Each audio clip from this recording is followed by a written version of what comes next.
prioritizing and optimizing the diagnostic network. The session is scheduled to last 60 minutes with 4 presentations, followed by a Q&A session.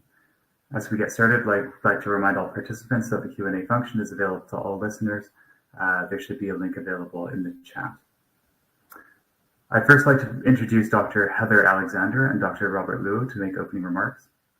Speaking first, Dr. Alexander serves as the Chief of the International Laboratory Branch at the US CDC's Division of Global Health, HIV and TB. At US CDC, she leads the team engaged in laboratory capacity building and public health science, innovation, and program implementation. Following Dr. Alexander, we'll hear from Dr. Robert Luo, joining us from the WHO. Dr. Luo is a diagnostics consultant and clinical pathologist with an expertise in virology, microbiology, and global health. Dr. Alexander, over to you, and Dr. Luo, you have 5 minutes.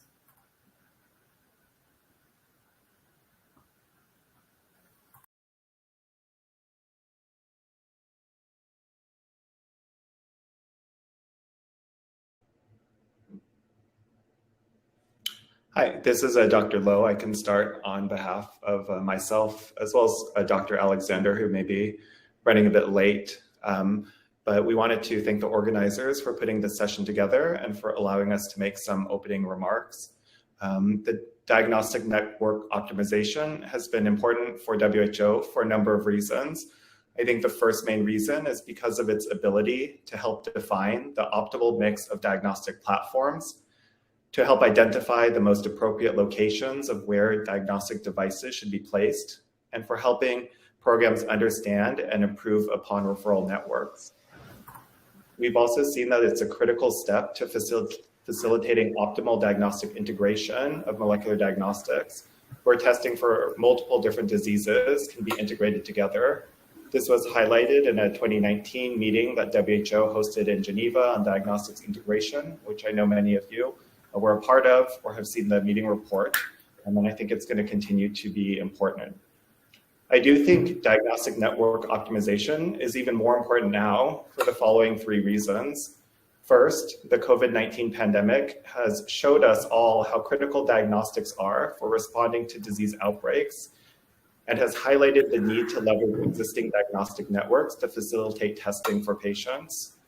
I think the second main reason why it's more important now is due to the continual growth in both point of care and near point of care technologies, which help make diagnostic networks more comprehensive, but also more complicated at the same time. And we need additional monitoring to keep track of where all of the different devices are and how they're performing in order to optimize their performance. And I think the third main reason why this is a critical matter currently is due to the increased need for expanding access to diagnostic testing, not just for diseases like HIV and TB, but for other diseases, hepatitis B, hepatitis C, STIs, all of which will benefit from diagnostics network optimization. So I think this session is very timely because we can not only learn from the challenges that the COVID-19 pandemic has created for diagnostic networks, but also really try to take advantage of the opportunities that have arisen because of the increased importance of diagnostics and of having an optimized diagnostic network in countries to be able to respond to public health needs. I'm very much looking forward to learning from all of the speakers today, and thank you very much all for attending. Thank you, Dr. Lowe. Do we have Dr. Alexander on the call as well? I think she will join later. We can move on. Okay, thank you very much. So thank you for those opening remarks and for setting the stage for our first presentation, titled An Overview of Diagnostic Network Optimization. This presentation is delivered by Smilka Delusini, joining us from Unitaid. Smilka is a program manager at Unitaid, managing the organization's molecular diagnostics and cervical cancer portfolio of grants. She has previously worked as a technical and advocacy officer in the HIV/AIDS, STI, and hepatitis program of the WHO Regional Office for Europe, and as the executive director of the European AIDS Treatment Group in Brussels. Smilka, the floor is yours. You have 5 minutes.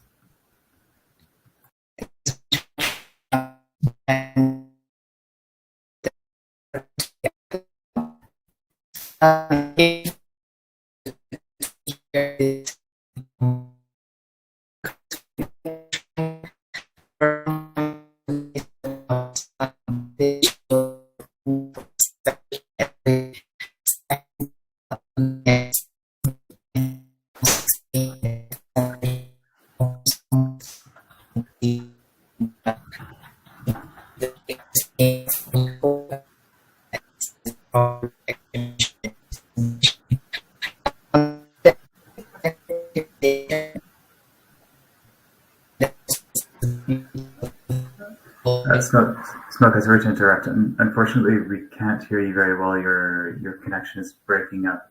Could I suggest that we perhaps move to the next speaker as you're frozen, and come loop back to you after the second presentation? Thank you. Yes, sure. Thank you. Thank you very much.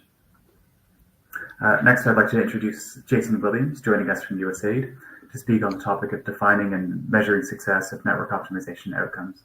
Jason is Branch Chief and Senior Laboratory Advisor at USAID, serving as liaison between USAID and key partners, including Ministries of Health, Global Fund, and UNITAID, amongst others. Jason, over to you.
Tech support, please help. We can't see the slides. Please play the recording.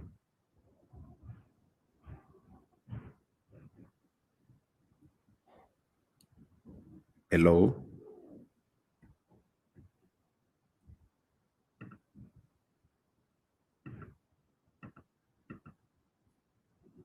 Hello?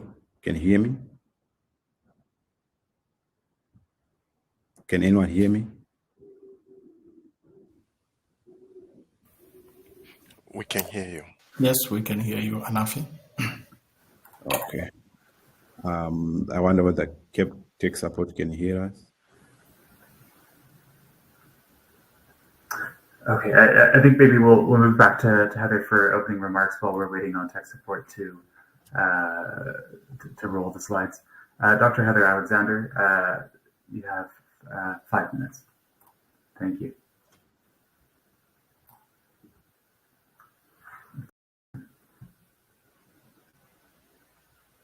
Can you hear me well? Yes. Great, thank you. Good morning, everybody. On behalf of the Integrated Diagnostics Consortium and the Centers for Disease Control and Prevention, I'm very pleased to welcome you all to the IDC session on diagnostic network optimization.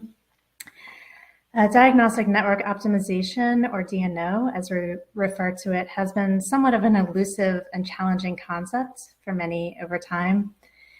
Many have described DNO as a process in which diagnostic networks are assessed, evaluated, and refined with an intent to increase effectiveness and efficiency and to decrease the cost of the tiered laboratory and diagnostic network. An optimized network can improve patient care by providing laboratory test results in less time and ensure testing coverage for every patient in the network. While we often spend a significant amount of time debating tools and approaches and priorities for DNO, it's less of the analytical tools that are the main focus, as exemplified by the COVID-19 pandemic. We really need opportunities to quickly adapt diagnostic networks to new tests, testing algorithms, and integrated laboratory systems. And at its core, these DNO efforts are intended to develop and refine adaptable and resilient networks that can be adjusted in near real time to react to external pressures, be it human resource challenges or instrument downtime or environmental or other security challenges, and to be able to accommodate changes in technology, algorithms, and disease burden. So the presentations and discussions today will highlight the potential impact of optimized diagnostic networks and scaling up testing for HIV, TB, and other priority diseases, including how these can be leveraged for pandemic preparedness. I'm looking forward to a very robust discussion on how these tools have worked and how we collectively may improve diagnostic systems for patient care and access. Thank you. Great. Thank you very much, Heather. And apologies, we're a little bit behind schedule. So I'll turn back to Smoka Delicini from Unitate. Thank you so much, Patrick. I hope it will work this time. So just coming back, my name is Smoka Delicini. I am at Unitate, as Patrick introduced me, working on our molecular diagnostics portfolio. We started with HIV and expanded, of course, into TB, HPV, and recently COVID. And at the forefront of a lot of our work with our partners, including within the Integrated Diagnostics Consortium, as Heather introduced it, we did look at how to actually work with what exists on the ground and how those networks that we've been building since the early days of response and introducing molecular testing across countries, we could actually optimize that capacity and meet the needs or diverse needs and disease needs of populations that those networks are supposed to serve. So as a concept, diagnostic network optimization, and I hope you can see my slides, is actually an analytical approach that aims to improve access and generate efficiencies by better aligning of what we have on the ground as capacity, testing capacity, and the demand for testing. And it really, the process is a continuous process, and it seeks to answer what is the optimal type, number, and location of diagnostics and the associated sample referral network with it that enables greatest access to services with the adequate result delivery times, while maximizing overall efficiency within the available budgets. And this is really important because it is both assessing what is on the ground and matching it with the demand, plus adding to it what is additionally necessary. And if you see on the second slide, there are several guiding principles of DNO that we as stakeholders worked on and aligned, and the first and foremost really puts the center of the exercise as a continuous process in the hands of the Ministries of Health. And it is really a process that should be and is aligned with the health strategies and priorities. It is again person-centric, and it is supposed to aim at achieving improved public health impact or larger public health impact versus having individual diseases. It is supposed to also enable integration, and here we're looking at using also multi-disease platforms or multiplexing platforms that can actually accommodate for different disease areas and different assays. It should be implementable and lead to a sustainable network, and especially looking at the overall national laboratory strategy and how it is defined, and then fitting into that and looking at different levels of the response. Finally, there are two other types of principles that we've been really focusing about. One is to really measure the performance and build accountability around how we monitor the indicators and really have that as a continuous process that would constantly improve over time.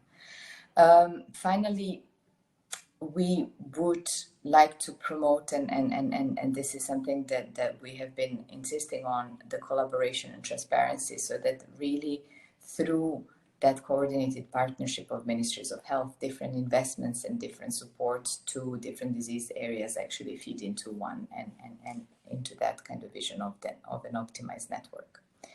The next slide is really talks about something that we've been going through within the previous years of really understanding what is the end goal and what could be intermediate steps, really recognizing that the network optimization is a process that is both labor intensive and to some extent also transformational when you look at the potential of changes on the ground and how it can actually at first maybe even disrupt the system in order to make it more optimal in a short, mid and longer term.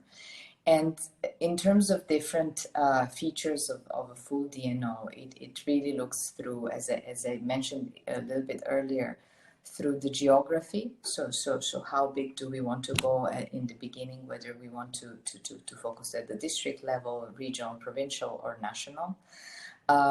Then laboratory network tiers, and this is something I mentioned when I spoke about the national laboratory strategy of really looking at whether we want to just zoom into the specific tiers, for example, primary healthcare centers, or really look at all tiers of the laboratory. Then in terms of diagnostics devices, they are, there could be different focuses. We can focus only on point of care or even lower level than that. However, most of the diagnostic network optimization exercises we've seen so far really look at the kind of combination of laboratory-based and point-of-care devices. Assays and test types, as I said, either it can be focused on a specific disease area, but we have seen that, of course, with the evolution of technology, the better approach and the more comprehensive approach is to look into all disease areas and that kind of integration approach. Finally, I mentioned the sample transport and referral policy, as well as the cost items. And cost items really look into whether it's really focusing on reducing device cost or the assay cost, or we are looking at other areas such as the human resources, referrals, etc. And finally, just to mention that over the years as well, the number of tools and the number of different kind of areas that we can lean onto through the DNO has evolved as well. And we have started with disease-specific approaches. We have started with focusing on specific aspects of diagnostic network optimization, and mostly on using Excel analysis and tools. And now we're moving into that space where countries increasingly, especially with the COVID pandemic, are focusing on integrated approaches across diseases. Many of those countries that did the DNO exercise prior to COVID actually were at a much bigger readiness level to even kick off their COVID response, because they understood their network, they understood their spare capacity and the positioning of devices. So that kind of integrated approach is something that we are seeing most of countries are leaning towards in their approaches and planning. As I said, holistic approach across different aspects of DNO, mostly expanding beyond just devices or beyond just sample referral networks, but really looking into all aspects. And just today, actually, there is an announcement that there is a new DNO toolkit release and DNO guide released under the leadership of FIND with several partners engaged, which is aiming to provide also that kind of guidance to countries on how to roll out the DNO exercise. And one of the tools that is being featured, not the only one, but one of them is the use of dedicated modeling software, which is also an evolution from those Excel analysis and tools that we use to lean onto. So watch this space. We will be looking at throughout several other sessions during the conference to actually feature the tool and present the guide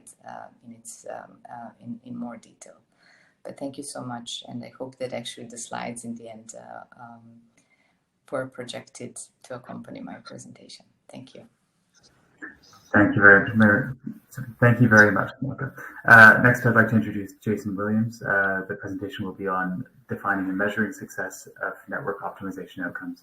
Again, Jason is the branch chief and senior laboratory advisor at USAID, serving as liaison between USAID and key partners, including Ministries of Health, Global Fund, UNITAID, and others. Jason's presentation will be queued up on screen.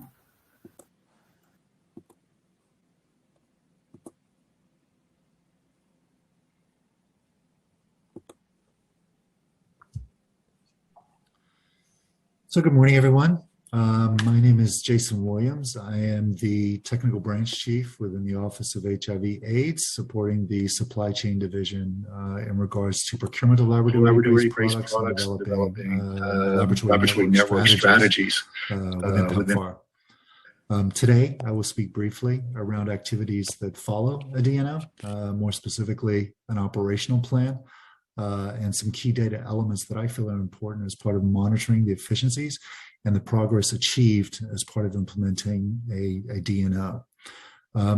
These actions also help actually facilitate resource mobilization as part of having communications with donors and other stakeholders that could be leveraged to address deficiencies within a network more broadly. So when we speak about laboratory network challenges, I think, a DNO, I'm not going to speak to specifics. Others within this session will speak to specifics of DNO related activities, but, the primary areas of focus of the DNO is around instrument placement and opportunities for efficiencies, sample transport lanes, access related issues, potentially multiplexing and integration of testing services more broadly under a kind of a landscape of a broader network approach. Some of the key challenges that I see in the countries that I've worked within deal essentially with resource limitations, which is one of the reasons why we advocated for DNOs a few years ago, recognizing that budget limits do hinder the ability of programs to advance their testing demands and can inform some of their testing strategies more effectively. We do see fragmented and parallel sample transport networks. Some of these can be integrated under a national kind of umbrella. And DNOs obviously help facilitate and provide kind of a roadmap on how to address some of those sample transport related challenges. I think, historically we've ran into placement issues, poor utilization. I think, as time has passed and folks have scaled up programs, I think much of the utilization has been addressed, but, a DNO actually does target real strategic interventions to maximize utilization and create greater efficiencies. Many times too, some of the DNOs that I've worked on, it's many times the very first time that a ministry and other stakeholders have actually seen a complete diagnostic network landscape within a particular country. So DNOs actually do help with improving visibility into the lab network landscape within a particular country. And I think, one of the largest challenges, and I think we've improved significantly as part of partnerships with IDC and other donors and stakeholders in the space, is that we used to have very different strategies and our implementation approaches weren't always closely coordinated. And DNOs actually do address that. They define a plan that people can stand behind with clear expectations and goals. So why do we do an optimization more generally outside of the challenges that I mentioned on the previous slide? And I think that the big takeaway here is it does help us develop a clear strategy. A national laboratory network and the supportive structures need to be clearly identified. And obviously, if there are deficiencies as part of that, then what we need to do is look for opportunities to improve.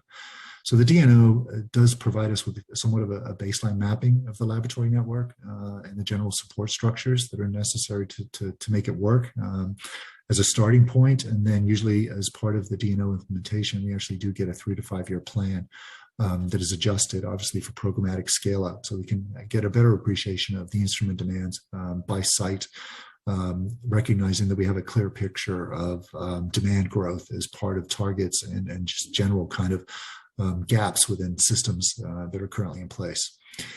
Within PEPFAR, we do have an all-inclusive approach that segues and interacts very, very well with the DNO efforts. What it does do, it actually helps us have a true roadmap on where our country is going, the current footprint, opportunities for moving things around, and ultimately getting a better appreciation for the instrument capacity that's required in certain locations. So we leverage that as a tool to achieve lower pricing as part of an all-inclusive per test cost structure. Obviously, the all-inclusive per test cost structure includes reagent rentals, leases as part of network expansion, does include service and maintenance. And also, and I think this is a real critical component, is data solution, instrument connectivity, and core data variables that are coming off of these machines for us to get a better appreciation of end user challenges, reagent problems, and to be more up to speed with commodity demands. And all of that can be embedded within this all-inclusive price per test cost structure that PEPFAR is leading the way on. It does provide us with opportunities to add additional technology. I do know that we've actually had satellite connectivity implemented as part of an all-inclusive test approach. So that's something that's pretty impressive and well worth mentioning. Generally for us, though, on the supply chain side, me as a procurement person, we do look at it as a way to optimize and enhance some of our commodity management strategies and ensure commodity availability for the labs that we're supporting. So following the DNO, and actually most of the DNOs that I've worked on, this is a real critical output of the DNO, and that's an operational plan. The operational plan should, basically lay out a roadmap of key activities that need to be addressed as part of implementing the model that is selected as part of the DNO. This is not intended to be completely exhaustive, but it gives us a good feeling for the data elements or the key components within the operational plan that folks should consider. Ultimately, all of these should fit into a broader national laboratory strategy, and this is where the complete buy-in across donors and stakeholders kind of comes into play. When we talk about the operational plan, obviously there are various key elements, and one of the things of developing the plan is to put timelines, defining roles, and defining responsibilities for each one of these kind of core areas or outputs of the DNO that need to be adjusted. Most DNOs do focus on sample transport, so obviously there needs to be a system or a policy structure with which we have standardized monitoring, performance metrics, and clearly articulating defined routes. So we get a really good picture of sample movement within a particular country. And I think, the sample transport component of this is very important to include quarterly reviews. We need to understand kind of what is working and what is not working. So the plan should kind of define the policy adjustments, the route adjustments, the KPIs potentially to include, and then obviously a structure by which performance reviews will be held. The placement strategy comes into play when we have instrument switches or even adding new sites or even compressing a laboratory network to achieve greater efficiencies. The information that we use from the DNO helps us understand capacity, not only now, but in the future. And we use that as part of, negotiating the procurement approach. And sometimes we've been in a situation where we actually don't know which instrument to put in a particular lab, and we can actually issue an RFP. And what we do as part of those RFP negotiations is obviously develop the all-inclusive approach with critical KPIs to monitor performance, not only of the machine, the staff, reagent usage, as well as commodity kind of aspects too. Much of the DNOs that I've worked on, HR has not initially thought of as a problem, but once implemented, HR issues have surfaced. We have seen bottlenecks with staff limited staffing in labs, and bottlenecks are created. So it's important to understand what the demand shifts will be as part of the DNO. And this should be clearly laid out within your operational plan. If we're moving instruments, adding new instruments, bigger instruments, obviously infrastructure requirements within those facilities are a core component to document and to plan through on a timeline. And then ultimately, all of these elements need to be costed. And this helps with the resource mobilization component of this talk. But as you can see, there's many aspects that need to be considered as part of operationalizing the output of your DNO. When it comes to monitoring, particularly, I'd like to highlight the fact that DNOs are not static. There needs to be adjustments potentially over time. And the KPIs are the core aspects that we use to identify what's working and what's not. I would say the two big elements here is obviously on the sample transport side, as well as the instrument performance metrics. These KPIs should be monitored on a monthly basis, and ideally there should be stakeholder engagement quarterly to review the performance of the sample transport network, as well as instrument and vendor performance as part of the instruments themselves. So these kind of core elements help us with the ongoing monitoring of the DNO and provide opportunities to identify gaps or areas of corrective measures to achieve greater efficiency over time. So data aspects of DNOs obviously needs to be very high quality. I think overall we need to have very high confidence in the modeling outputs of the DNO. So high quality data is a critical component to achieving, a solid model that is backed and can be supported moving forward and not introduce issues because of lack of precision in the data that's being used as part of the modeling. Again, the dynamic aspect of DNOs kind of floats around the KPI aspect and the monitoring of the sample transport and the laboratory instruments themselves.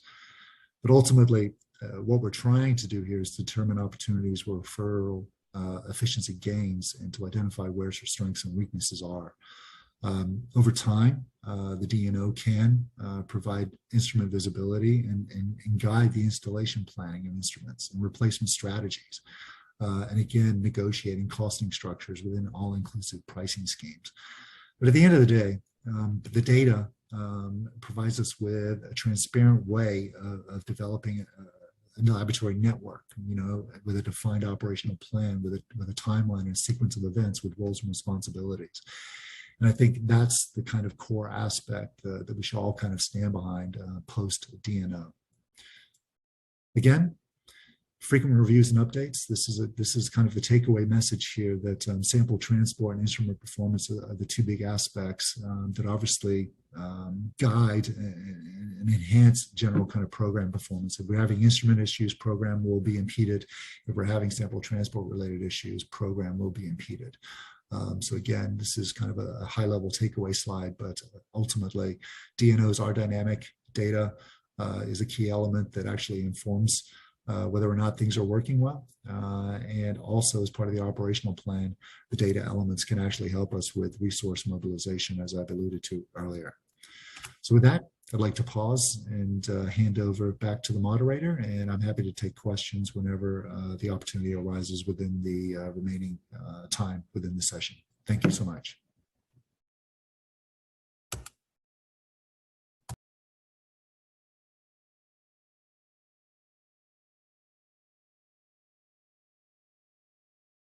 Networks in low and middle income countries.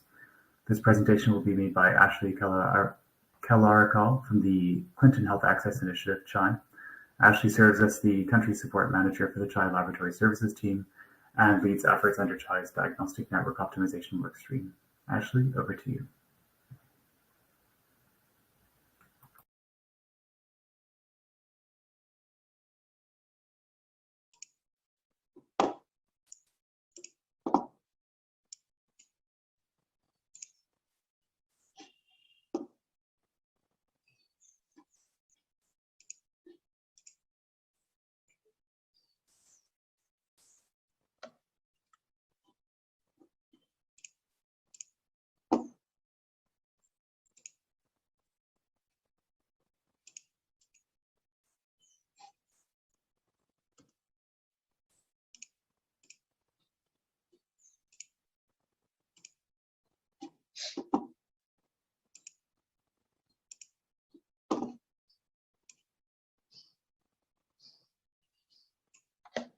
Hi, everyone. My name is Ashley Kalarakal. I'm on CHI's Laboratory Services team, and today we'll be talking about how the Diagnostic Network Optimization Approach, or DNO, can be used to design more cost-effective networks. We'll talk about some of the current challenges facing diagnostic service delivery, how the DNO approach can identify opportunities to improve that service delivery, and also provide a country example of a recent DNO that was conducted to inform cost-effective network design. So in many low and middle income countries, resource constraints really amplify the need for efficiency. Efficient and reliable laboratory systems are an essential component of any health system. The challenge today is that basic diagnostic capacity remains to be strengthened. While testing capacity might be available, diagnostic services are often unaffordable, testing sites might be inaccessible, and devices might not be well utilized, all of which can contribute to varying result delivery times, which can often delay impactful clinical decision-making. At the end of the day, more cost-effective diagnostic network design can and needs to be established in order to address these challenges and realize greater access to essential diagnostics. Now, when we say a cost-effective network, we mean that this network will maximize on the network potential for cost efficiency. Now, when we think about cost and cost efficiency, we need to think about the network cost drivers. And a few categories or network elements come to mind. These include the equipment that's needed to run the tests, the assays themselves, the HR that's needed at the health system, as well as the referral network. Ultimately, optimized arrangement or optimized distribution of these elements has the potential to increase public health impact at a reduced cost or at minimal additional cost. Because ultimately, across the network, most of these elements can be shared across disease programs. For example, similar equipment capacity is often used to run multiple tests. It's usually the same lab technician that's collecting our samples and running tests, and oftentimes sample transport systems can utilize the same sample transport capacity across a number of different types of tests. These costs together contribute to almost half the total estimated cost per test, suggesting that through optimized integration of these elements, there's a potential benefit from network efficiency without negatively affecting the desired impact of service delivery.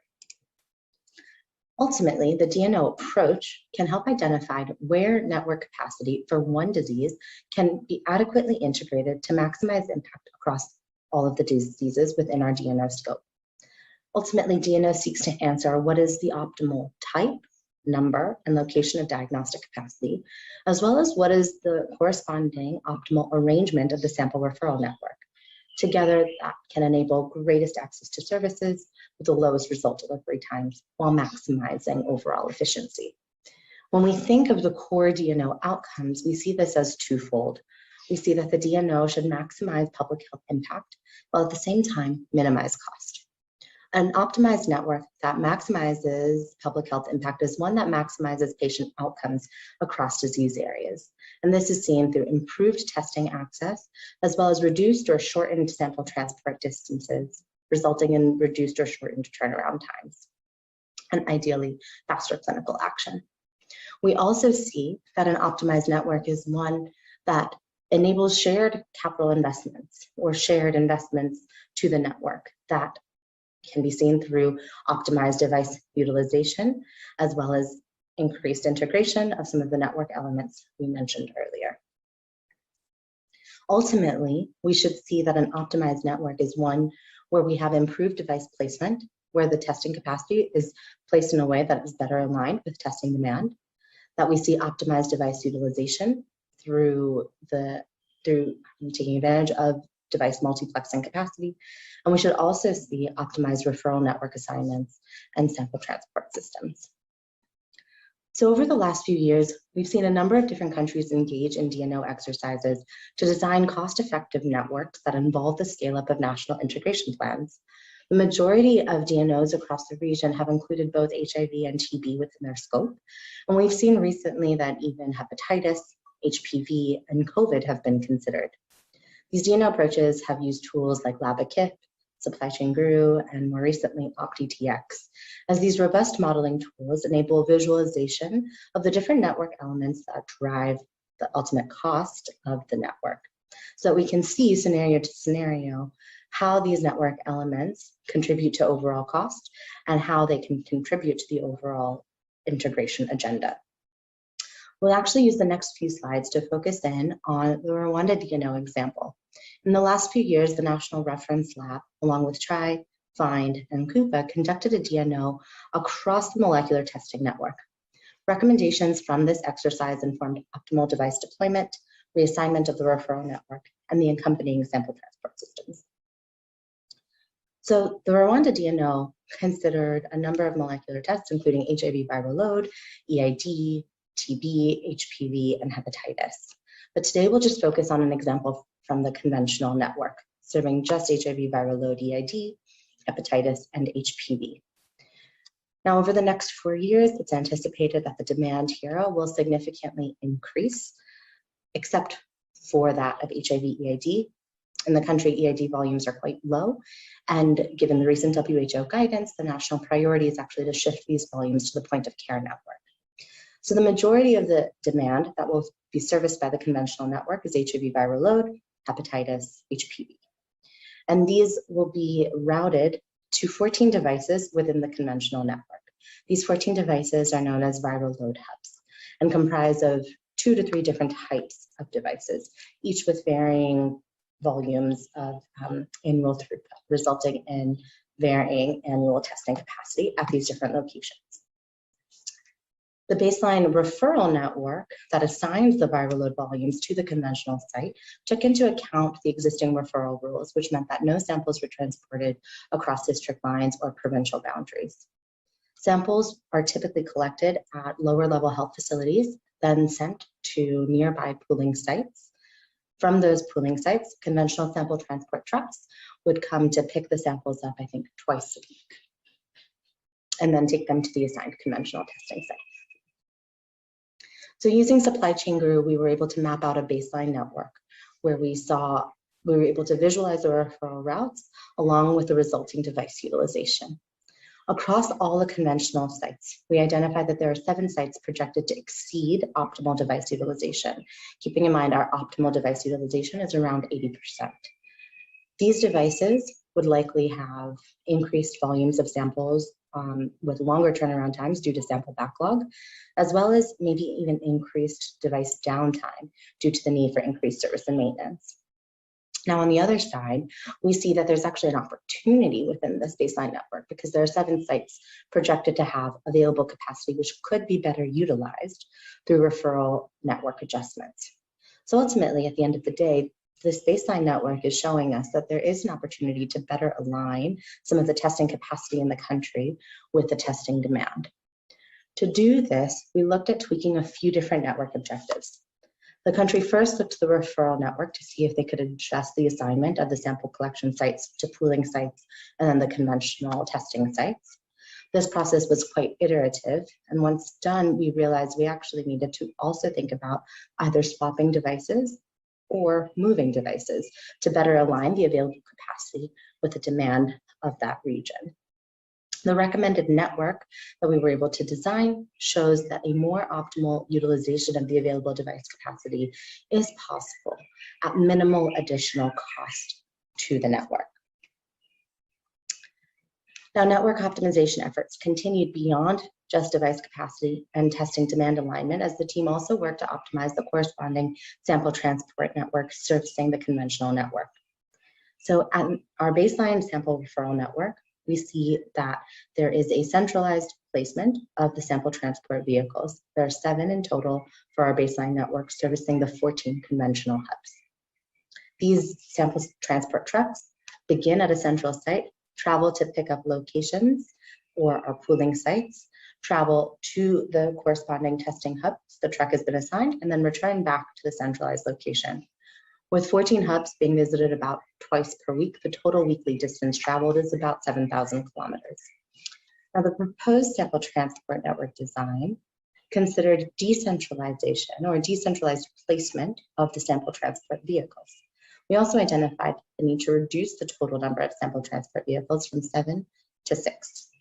Here, 6 sample transport trucks would be placed at 6 decentralized locations and support a varying number of hubs, of conventional testing hubs. So sample transport would begin at the decentralized hub, travel to the pooling sites within the assigned network, travel to the conventional testing site within that network, and return back to the decentralized location, significantly reducing the annual or the weekly sample transport distance. So savings from the decentralized sample transport network is actually estimated to reduce annual cost by 50%. And this is seen in the table below. So here we see that while the total number of assets decreases, the location for the placement of the trucks increases, along with this reduction in annual distance traveled. And it's this annual distance traveled that significantly reduces the annual cost needed for the total sample transport within the conventional network. We see that through decentralized placement of these trucks, there's a potential to reduce the total distance and an opportunity for cost savings. It's also important to keep in mind that while this recommended network is more efficient, it could increase complexity from an administrative or management perspective. But these are things that the country is really ready to address through planning, operational planning, as well as their implementation approach. So overall, this example shows how the DNO approach can be used to identify cost-effective, optimal network design to better serve national diagnostic need. From a global perspective, it's important that we build cost-effective diagnostic networks if we want to achieve global and national testing targets and better utilize our resources. The DNO approach identifies opportunities to reduce system costs without compromising on public health outcomes. And in the Rwanda example, the DNO approach was used to identify ideal or optimal device placement, as well as adjusted referral routes that optimize the existing device capacity at minimal additional cost. More significantly, we saw that the DNO approach was able to identify a decentralized sample transport arrangement, which was estimated to generate annual savings was $100,000 US, reduce sample transport distances significantly, thus hopefully reducing turnaround times. Thanks for your time, and we can't wait for the rest of the sessions.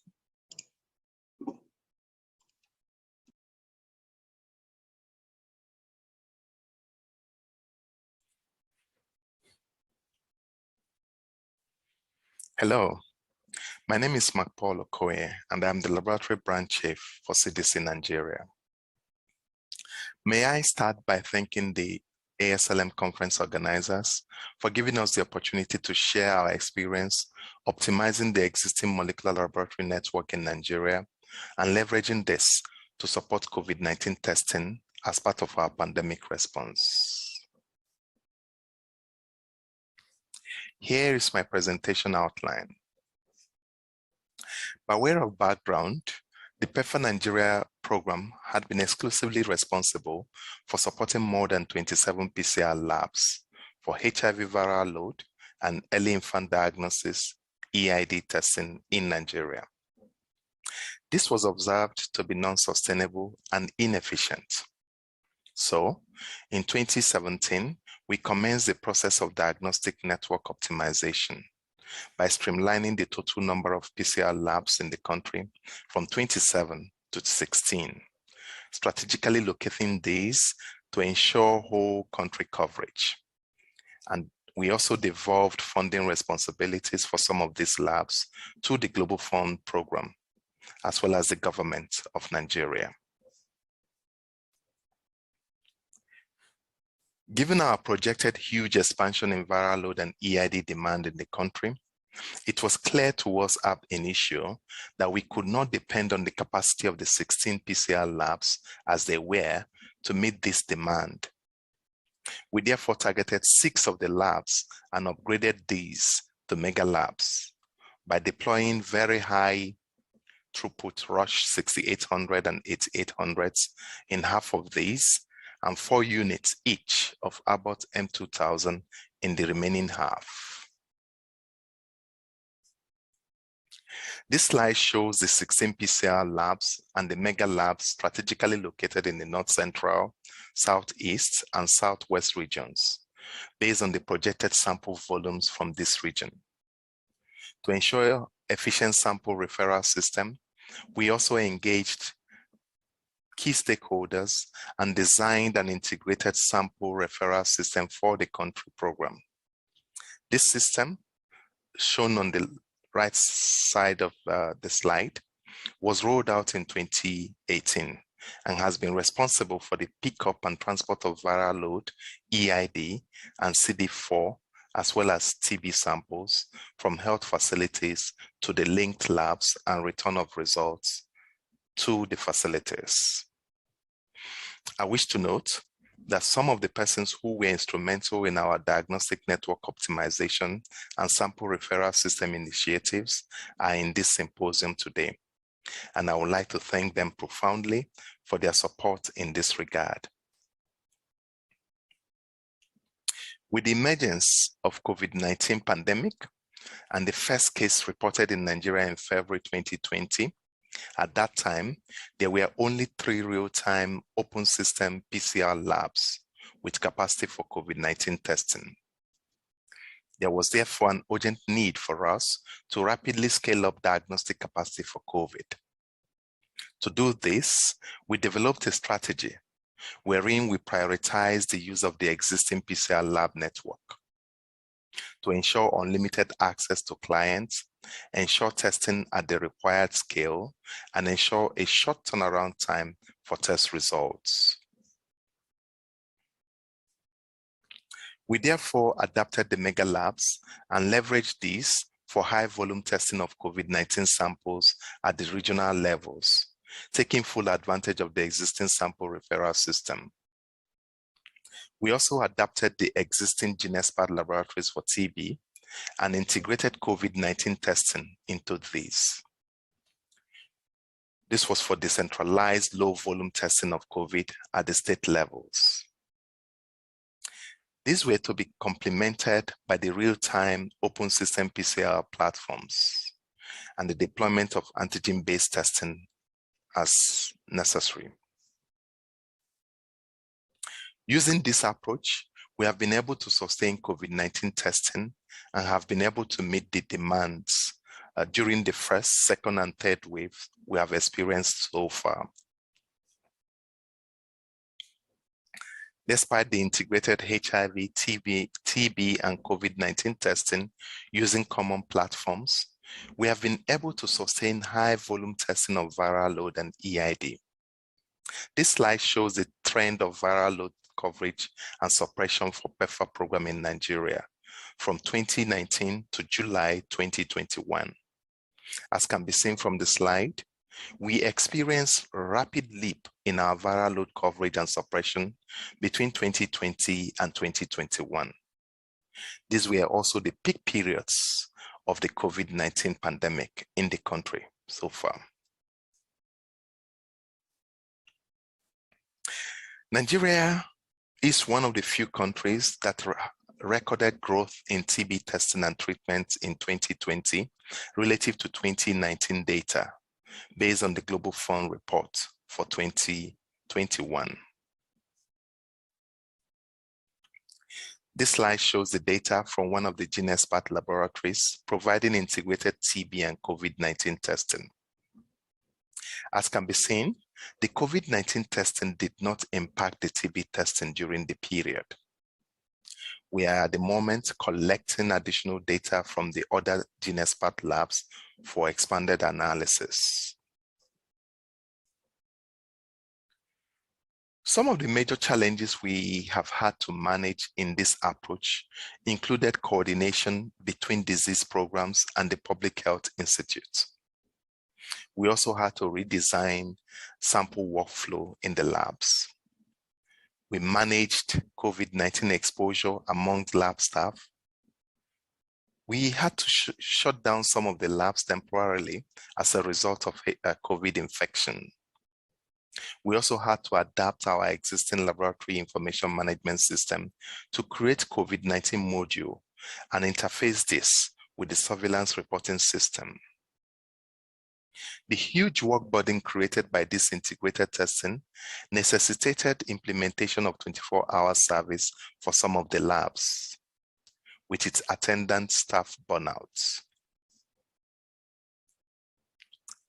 Some of the lessons we learned implementing diagnostic network optimization and integrated disease testing include the critical need to include all key stakeholders in the visioning of the system and planning of the implementation. It is also necessary to start small, especially through a pilot, so that this will help identify potential challenges and address them before expanding for a countrywide coverage.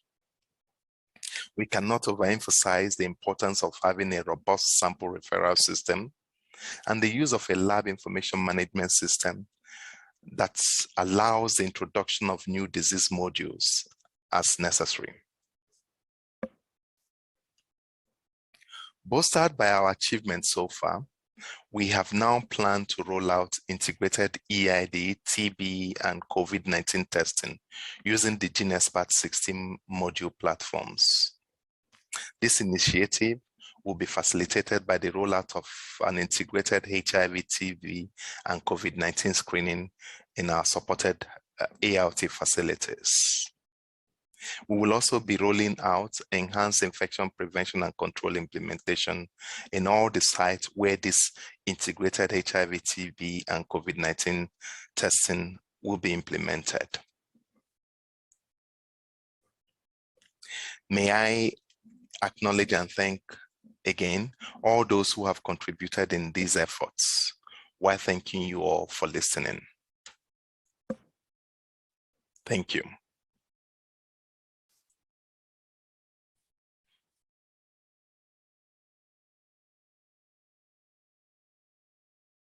For our final address and closing remarks. I'd again like to thank all of the presenters for attending, for making such rich presentations. Unfortunately, we don't have time for a Q&A session given the limited time, but I'll turn over to Nobile for the final remarks. Thank you. So thank you so much, Patrick, for moderating this very important session. This has been a great session and very timely given the need to increase access to quality testing. Yeah.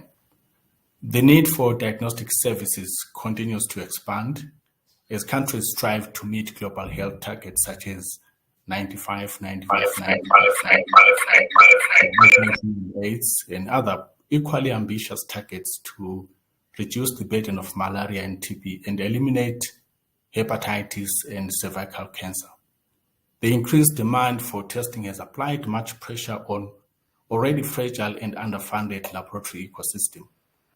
The COVID-19 pandemic has given us all more impetus on this issue of network optimization because resources, as we all know, become limited in an outbreak, and we have to turn to the assets we already have to see how we can do more and meet the increased testing needs. So we don't need to wait for another outbreak to be persuaded that this is a very important topic. So time is now to work with countries to optimize the networks. As we all know, we will never have all the resources we need, but with better coordination, better planning, better placement of these platforms and technologies, we can achieve efficiencies. This leads me to the point that at the center of optimizing diagnostic networks is the patient, not the technology, nor the platform, nor any processes. It is the patient.